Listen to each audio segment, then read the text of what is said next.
Anya Sharma was already having a day that felt less like a Tuesday and more like a series of unfortunate, caffeine-deprived events. Her alarm had betrayed her. A rogue pigeon had made a personal target of her freshly dry-cleaned blazer, and the commute to the financial district. Usually, a tolerable 30 minutes of zoning out had stretched into a 90-minute odyssey through gridlock and construction noise. All of this culminated in her standing on the 12th floor of the Zenith Wellspring headquarters, frantically trying to adjust the crumpled collar of her white shirt before the express elevator arrived. Zenith Wellspring was an empire of holistic health, a billion-dollar company built on the philosophy of inner peace, which ironically created enough daily stress to contradict its own product line. Anya, a senior marketing analyst, was one of the cogs that made the machine turn, and she was fiercely good at her job, analyzing consumer behavior, predicting market shifts, and making sure the new line of mindfulness elixirs hit their quarterly targets. She loved the idea of the company's mission, but lately, reality felt more like sterile conference rooms and relentless pressure. The entire office was currently abuzz, vibrating with a nervous energy that Anya found exhausting. Today was the day they were all officially meeting Devon Kestrel, the new CEO. He was the subject of endless water-cooler whispers. A tech wunderkind who had sold his previous startup for a staggering sum and, at 32, was now taking the helm of a traditional wellness giant. The general consensus was a mixture of awe and profound skepticism. Anya fell firmly in the latter camp. She had seen too many visionaries parachute in, spouting revolutionary jargon that inevitably meant more work for the people on the ground and zero practical change. The silent partner finally managed to flag down an empty express elevator, heading straight for the executive floor of the 28th. Sighing with relief, she leaned against the cool, brushed steel wall and pulled out her phone, immediately opening a conversation with Ria, her closest friend and cubicle neighbor. Just as the doors were about to whisper shut, a hand, impeccably manicured and sporting a simple, elegant titanium watch, slipped through the gap, triggering the sensors. A man stepped in. Anya offered a fleeting, impersonal nod, already tapping out her message. He was tall, impossibly well put together in a suit that looked tailored in Milan, and he exuded that silent, effortless confidence that only very wealthy people seem to possess. He pressed the button for the 28th floor, too, which confirmed Anya's immediate, dismissive assessment: another corporate suit. Her eyes were glued to her screen as she vented her morning's accumulated frustration to Ria. I swear, if this Devon Kestrel guy uses the phrase synergistic disruption, I might actually scream. Another trust fund baby, trying to find his second act on the backs of people who know what a real 40-hour week looks like, she wrote, her fingers flying with reckless abandon. Ria's response popped up instantly. Heard he's never even set foot in an office with a dress code. Probably going to introduce a nap pod policy before he learns our quarterly revenue. Anya snorted a low, private sound of amusement. She continued her tirade, feeling a sense of catharsis as she typed. Honestly, I give him 6 months before he realizes running a massive people-centric brand is harder than building an app. They waltz in, thinking they can fix us with some shiny new PowerPoint presentation. I bet his vision is just 5 bullet points of recycled tech bro nonsense wrapped in a very expensive scarf. She was so absorbed in crafting the perfect, scathing response, detailing her conviction that he would ultimately fail because he lacked genuine emotional connection to the company's real mission, that she barely registered the subtle shift in the atmosphere. The man next to her had moved slightly, a faint, almost imperceptible sound of fabric rustling. He was standing perfectly still, his back to her, seemingly lost in thought. His presence was a quiet weight, but Anya's irritation was a louder distraction. She finished her thought with a flourish. We're all going to have to sit there. Fake smiling, pretending his generic wisdom is some divine revelation. Save me, she sent the message, tucking her phone away with a satisfying click, feeling a strange mix of guilt and relief. Unaware that the quiet man beside her had just finished a very lengthy, very intense phone call with the chairman of the board, and was now standing in utter, absorbing silence. Recognition and revelation elevator smoothly arrived at the 28th floor, the doors parting to reveal the sleek, polished world of the executive offices. Anya stepped forward, her mind already shifting into professional mode, rehearsing her own presentation points for the inevitable follow-up meetings. Just as she was about to exit, the man's voice, deep, clear, and laced with an utterly devastating quality of quiet amusements, sliced through the corporate calm. "I appreciate the honest feedback, Miss Sharma. It's quite refreshing to know I'll be dealing with recycled tech bro nonsense right out of the gate." Anya froze. The air immediately went cold, dense, and suffocating. She physically could not move. Her head slowly, agonizingly, turned to face him. He was no longer looking away. His eyes, a striking, intelligent hazel with flecks of gold, were fixed on her. There was no anger, no harshness, only an unnerving, almost gentle smile playing on his lips. It was the smile of someone who knew a secret that had just irrevocably changed her life. The perfectly tailored suit, the confident posture, the immediate, unmistakable aura of command, it all snapped into focus. She had seen his photo only once, on a low-resolution, internal memo. But there was no mistaking the striking, distinct lines of his face. Devon Kestrel, the new CEO, the man she had just, in excruciating detail, dissected, insulted, and predicted would crash and burn in 6 months. He had been standing right there. Not just standing, but silently absorbing every word of her venomous text messages, likely transmitted by the vibrating buzz her phone made. Her blood rushed out of her head, leaving her vision speckled with black dots.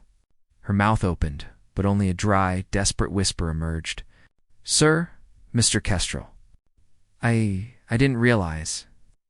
The words felt like pathetic pebbles thrown at a tidal wave of career disaster. His smile didn't falter, but the hazel eyes held a challenging spark. He leaned slightly against the doorframe, making no move to exit, effectively holding the elevator doors open. "It seems you didn't. And please, continue. I'm genuinely interested. You also mentioned something about trust fund babies. That's a new one for my corporate profile."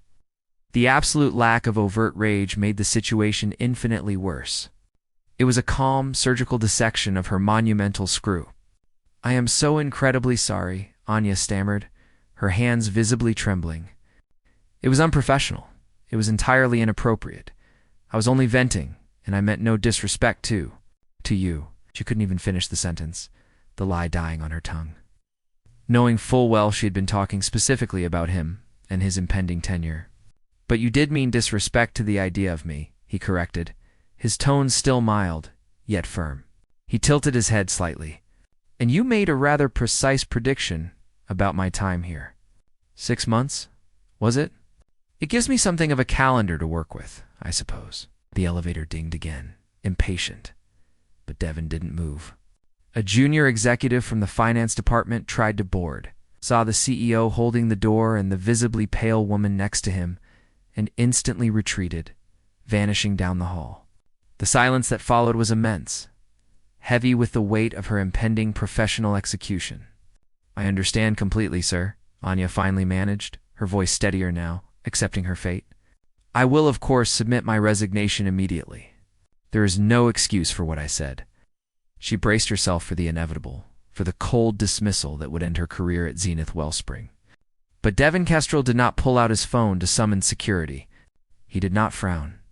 Instead, he pushed the button to close the elevator doors, effectively sealing them in a small private steel box once more. "Resign? Why on earth would I accept your resignation, Miss Sharma?" he asked, a genuine note of surprise entering his voice. He stepped closer, and Anya involuntarily took a small step back. "You've just given me the most honest, unfiltered, and deeply cynical assessment of the company's upcoming transition that I've heard since I started this process.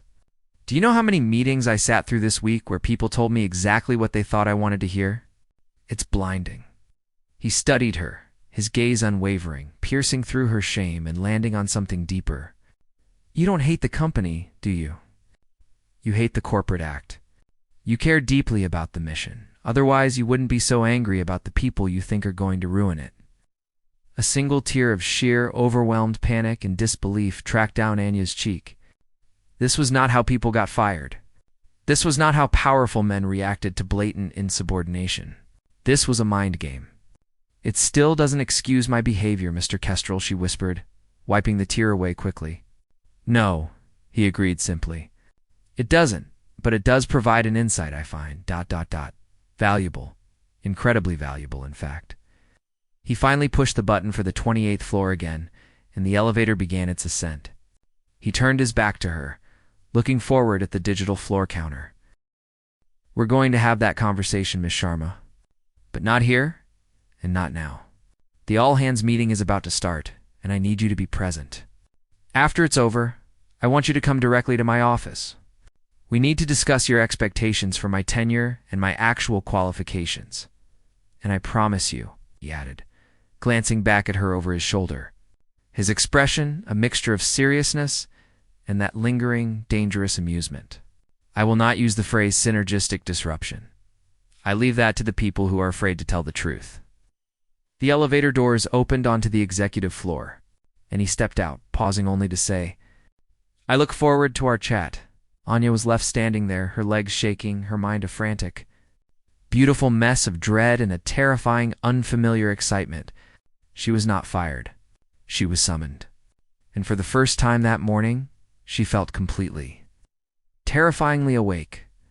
Anya walked into the grand auditorium for the all-hands meeting, her entire body feeling like a live wire ready to snap. The energy that had earlier felt exhausting now felt actively hostile, although that was entirely due to the knowledge she carried a secret grenade ticking in her professional pocket. Ria, her friend, spotted her and rushed over, eyes wide with anxious curiosity. "What happened?" "I saw you with him in the elevator, the new guy. You looked like you'd seen a ghost, a very expensive, terrifying ghost. Are you okay? Did he say anything?" Ria's whispers were frantic, but Anya just gave a strained, almost robotic smile. "Everything's fine, Ria. Just a miscommunication. A bad morning, you know." She couldn't possibly tell Ria the truth. Not here, not now. The sheer scope of her recklessness felt too immense to articulate. She settled into her seat in the back row, avoiding eye contact with everyone, especially the stage. When Devon Kestrel finally walked onto the platform, the room immediately hushed. He was even more compelling under the bright stage lights, possessing a natural gravity that seemed to pull focus without effort. Anya expected the typical corporate swagger, the overly rehearsed gestures, the forced enthusiasm. What she got was different. Devon began by acknowledging the history and heart of Zenith Wellspring, not just its recent profits. He spoke plainly, without the expected synergy or disruption. He talked about the core human need for genuine well-being, and how the company had lost some of its soul in the pursuit of scale. "We are not here to sell more yoga mats," he stated, his voice ringing with sincerity. "We are here to genuinely improve lives. And if we aren't doing that, then frankly we're failing." Anya watched, transfixed, feeling a strange mix of grudging respect and intense psychological torture. He was articulate, he was passionate, and most frustratingly, he was contradicting every cynical thing she had just typed about him. He didn't present a 5-point plan. He presented a philosophy, one that resonated deeply with the reasons Anya had joined the company 5 years ago. Every time his gaze swept across the audience, she felt those hazel eyes pause on her, a silent, knowing acknowledgement that made her cheeks burn. He was playing a long game, and she was the unexpected pawn. The meeting ended 45 minutes later. The crowd erupted in polite, professional applause, but Anya heard the genuine buzz of excitement in the room. People felt inspired. As the executives cleared the stage, Devon paused, and his eyes found hers. He didn't need to speak. The summons was a physical weight in the air. "Come to my office." She stood, her legs heavy, feeling the weight of her friend Ria's concerned stare on her back. "I've got to go." "Something about the quarterly marketing reports," Anya mumbled, offering a vague excuse before making the long, lonely walk toward the elevators. Heading back up to the 28th floor. 5. Beyond the buzzwords, Devon Kestrel's office was breathtaking, a study in minimalist power. The massive dark wood desk was surprisingly uncluttered, and the floor-to-ceiling windows offered a humbling panoramic view of the entire city. When Anya knocked, the muffled come-in sounded strangely intimate. She stepped inside, the plush carpet muffling her already tentative footsteps. Devon was not behind his desk. He was standing by the window, a cup of steaming tea in his hand, looking out at the sprawling cityscape. He turned, gesturing to a low, comfortable leather sofa near a small coffee table, completely bypassing the intimidating desk setup. "Miss Sharma, please, sit. Would you like a jasmine tea? I find it helps with high-pressure situations. It's a simple, human offer through Anya off balance." She was expecting a firing line, not a tea service. "Thank you, sir," she managed, taking a seat on the very edge of the sofa. "No tea, thank you. And if you don't mind, I'd prefer if we just got to the point." He smiled, a genuine warm curve of his lips that momentarily softened the executive facade.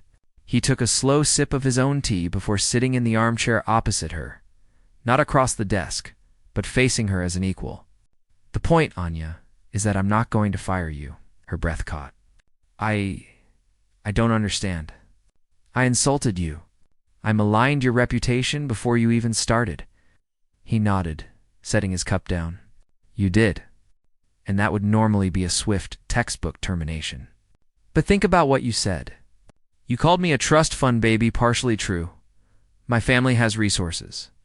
You said I'd fail in 6 months because I lacked understanding of the actual work. You implied my ideas would be generic and full of corporate jargon." He leaned forward slightly, his eyes intense. "You spoke the truth as you perceived it, without the filter of fear or professional ambition. That Anya is a resource I can't buy with all my tech startup money. The moment I sit behind that desk," he gestured to the imposing structure, "people start lying to me. They tell me what they think I want to hear. Your anger, your deep-seated skepticism, that is my truth detector." He paused, letting that sink in. "I don't want people who just nod. I want people who push back, who are protective of the company's integrity. You clearly are. My real qualification is not my previous wealth. It's my ability to build something from the ground up. But I can't do that here without understanding the institutional skepticism." He challenged her gently. "So, let's be honest. Not just venting. What exactly did you see in my presentation just now that still felt like recycled nonsense?" Anya felt the rigid structure of her anxiety begin to crack. She felt compelled to answer honestly. "You were compelling, sir. Genuinely inspiring. But that's the problem. You spoke about improving lives. But your quarterly projections, which I've analyzed, are still based on aggressive growth. Margins that require cutting costs in the development of the new regional wellness centers. You inspire the soul, but the spreadsheets still feed the machine.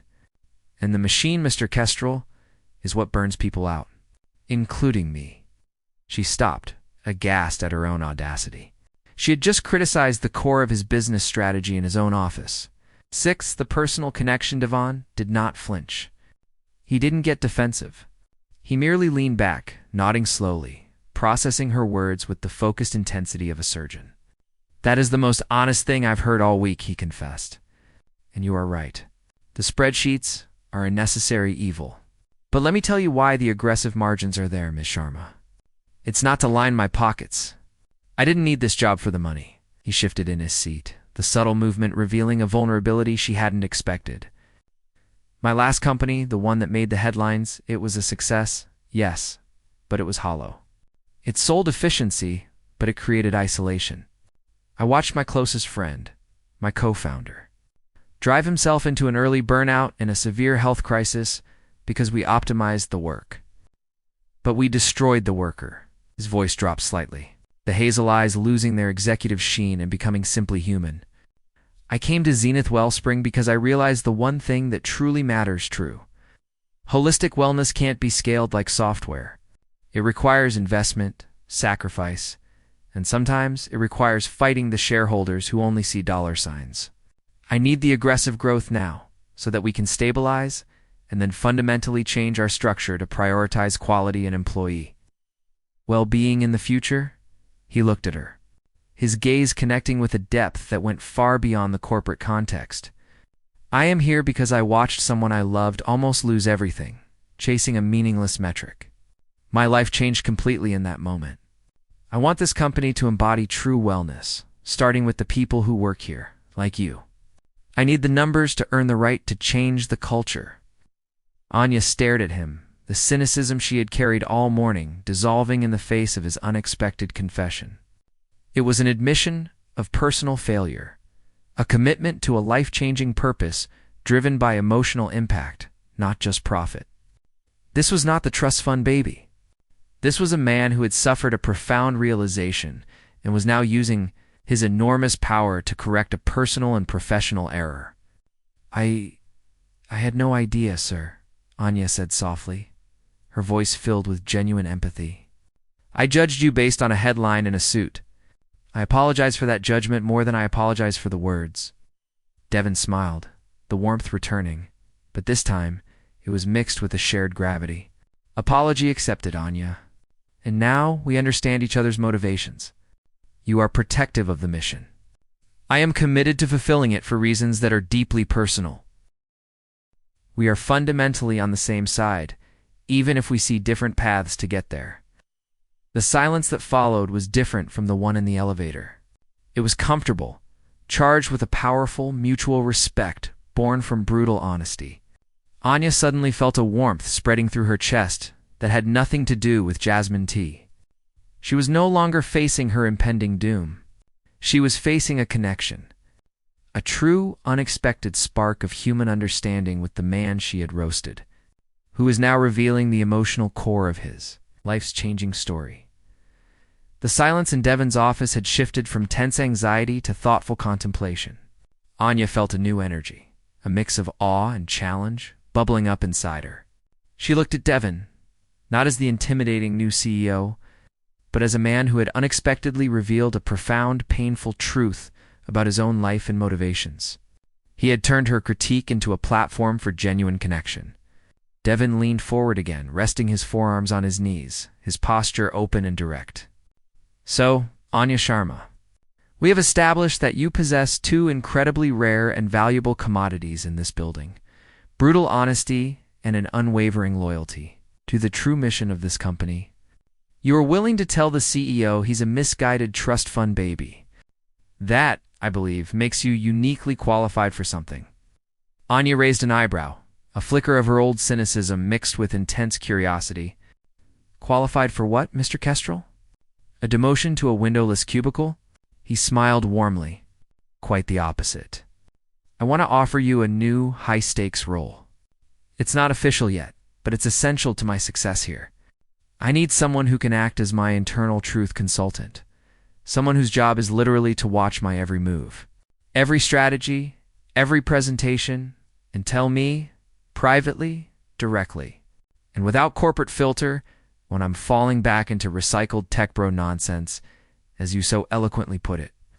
He let the idea hang in the air, immense and impossible. "I want to create a new layer of accountability, secret early warning system that tells me if the corporate machine is starting to swallow the soul again. I can't trust the yes men in the executive suite. I can trust the woman who roasted me in an elevator, believing I couldn't hear," continued, explaining the role's scope. "You would retain your senior marketing analyst position, which is your strength.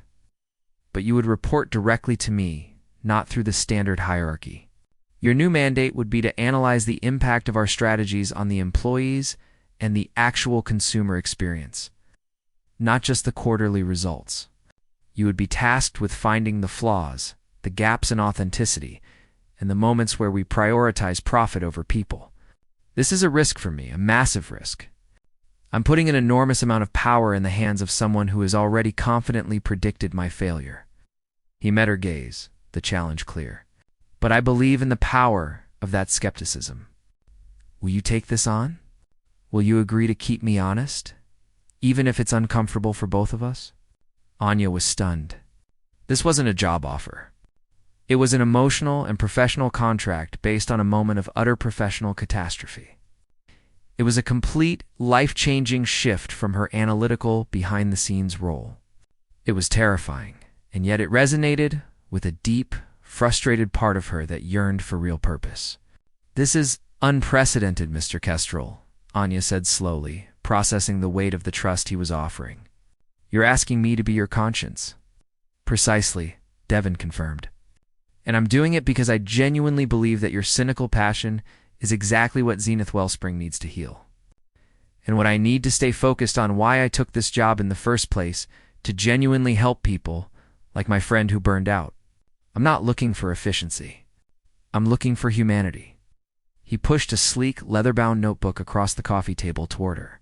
It was simple, unbranded. This is for you. Your thoughts, your critiques, your warnings, start filling it up. I want to see it every Friday afternoon, and don't filter it. If you think I'm being an idiot, right, Devon is an idiot. I need the unfiltered truth. Anya picked up the notebook, the cool leather grounding her. The weight of it felt like both a burden and a powerful gift. She looked up at him, her eyes softening. The professional barrier between them had fully melted away, placed by a complex, high-wire dynamic built on radical trust. "I accept, Mr. Kestrel," she said, her voice firm, the last remnants of her fear gone, replaced by a confident resolve. "And I won't go easy on you." Devon's smile was electric. "I wouldn't want you to, Anya." He stood, offering his hand, and Anya rose to meet it. The handshake was firm, professional, yet lingered for a second longer than necessary. "Now," he said, letting go of her hand, but maintaining eye contact. "The all hands is over. The damage control for your morning elevator ride can begin. We can't tell anyone the truth about this role yet. It needs to be confidential. For the moment, the official story is that I recognized your exceptional marketing analysis skills during the pre-meeting prep and asked for your specific input on a confidential regional expansion project." He walked her to the office door, the immense power of the executive suite suddenly feeling like a shared, comfortable space. "And one last thing, Anya," he added, his voice dropping to a low, intimate register as they stood by the frosted glass door. "The 6-month timer you set in the elevator? I'm determined to prove you wrong. And maybe, just maybe, by the time we hit that mark, you'll stop seeing me as the generic corporate suit and see me as, well, just Devon." Anya met his gaze, feeling the flush return to her cheeks, but this time it was from a profound, thrilling sense of possibility, not dread. "I think," she replied, her own voice soft, looking at the man whose life had been changed by burnout and who was now risking his career on her honesty. "I'm already starting to." She stepped out onto the executive floor. The quiet hallway, no longer feeling ominous, but excitingly charged. She held the leather notebook tight, her mind racing, already drafting the first entry. Her career, her life, and perhaps even her heart had just been irrevocably and beautifully changed by the very man she had thoughtlessly insulted. This wasn't just a new job. It was the start of an inspiring partnership. A true life-changing story built on the revolutionary concept of radical honesty and the soft, undeniable beginnings of true connection.